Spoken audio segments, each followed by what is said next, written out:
A week ago today, a barbecue ignited a fire that destroyed 2 duplexes and burned another house in Southeast Bend. Jack Hirsch spoke with one family who's struggling to figure out its next move. Jack?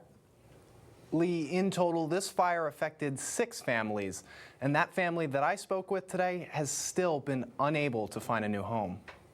Last Friday, Sarah Orput was watering her garden when tragedy struck. Then this guy runs up the driveway, and I could hear banging next door, and then my neighbor ran into the front yard and said, "We have to go, the house is on fire."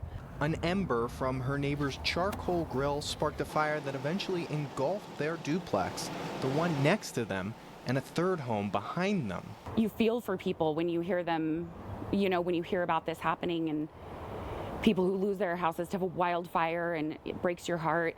But I never imagined it happening to us, especially as quick as it happened. The fire was out after less than an hour, but the damage was done, and Sarah, a server, her husband James, a tow truck driver, and their 3 children, ages 7 to 17, would need to find a new home. For Sarah and James's family, leaving this home means leaving this garden where they grow tomatoes and lettuce and other vegetables. For them, it was training for one day owning their own small farm. Sarah says in about a week, the water will be shut off and the garden will die.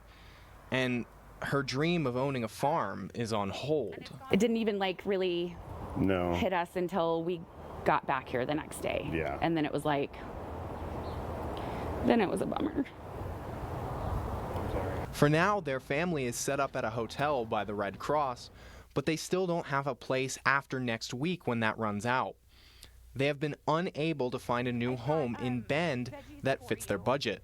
Thankfully, James's sister Megan, knowing how difficult starting over in Bend would be, set up a GoFundMe for the family, and it's raised nearly $7,000 as of Friday afternoon. It was worth a shot.